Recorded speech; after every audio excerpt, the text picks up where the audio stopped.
It was Morant.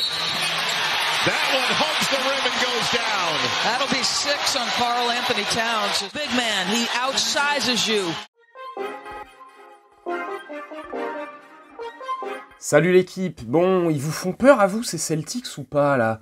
Leur coach Ime Udoka en début de saison a été mis de côté après une relation avec un membre du staff.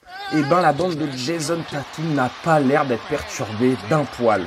Hier encore contre Denver, le numéro 0 des Celtics était dans son jardin au TD Garden.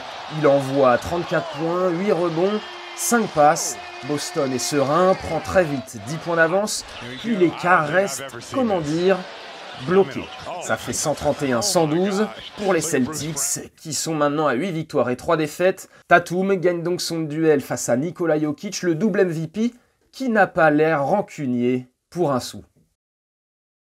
Sucrerie de la nuit, et on parle de ce gars dès qu'il joue. En même temps, Ja Morant est un ovni. Face aux Wolves, le meneur de Memphis a encore rayonné. Une passe D à l'aveugle pour Brandon Clark en guise d'entrée. Puis Ja fait passer la défense pour des plots. Hop, rebondissant. Finition tranquille derrière. Et alors celle-là en déséquilibre pour provoquer la 6e faute de Karl Anthony Towns. C'est juste stratosphérique. La victoire 114-103 des Grizzlies est scellée, mais ce grand fou qu'est Ja Morant s'arrache jusqu'au buzzer. Pas de temps mort. Ja termine à 28 points, 10 rebonds, 8 passes. Bref, c'est une soirée de plus au boulot finalement pour lui.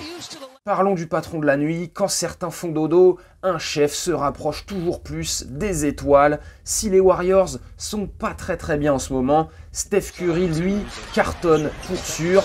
Encore un match à 40 points pour l'artilleur préféré des fans de NBA. En face, les Cavs ne peuvent que constater les dégâts.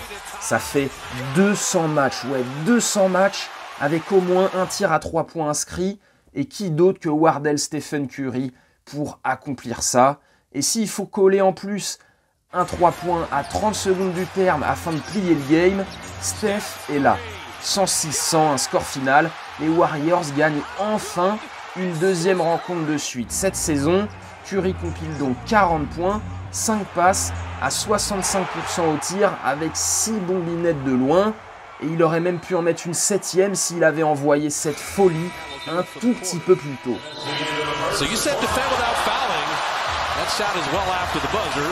On avait aussi un duel entre Français, il y en a un qui n'est pas dans son assiette en ce moment du côté des Knicks. Evan Fournier stagne à 3 points, il est sorti du 5 titulaire déjà, c'est pas terrible. Mais bon, t'as RJ Barrett qui fait le boulot avec 30 points, 5 rebonds, 5 passes, victoire de New York. Et de l'autre côté Détroit, Killian Hayes continue un peu son regain de forme. 11 points, 6 rebonds, 7 passes en 34 minutes de jeu pour Killian. Mais ça ne suffit pas, les Pistons s'inclinent 121-112 à New York. En bref, c'était le monde à l'envers dans les autres matchs. Orlando à la maison gifle de tout petits Suns 114-97. Les Spurs fessent eux Milwaukee encore sans Giannis, Jrue et Middleton. Et puis OKC parvient à maîtriser Toronto. Même les Kings battent les Lakers. Ah non, ça en fait c'est archi normal cette saison. En fin de match, De'Aaron Fox a fait manger la poussière à la défense de LA. 32 points, 7 rebonds, 12 passes pour lui. 120-114 pour Sacramento. Et un bilan de 2 victoires, 10 défaites côté Lakers. Pire équipe de NBA avec Houston.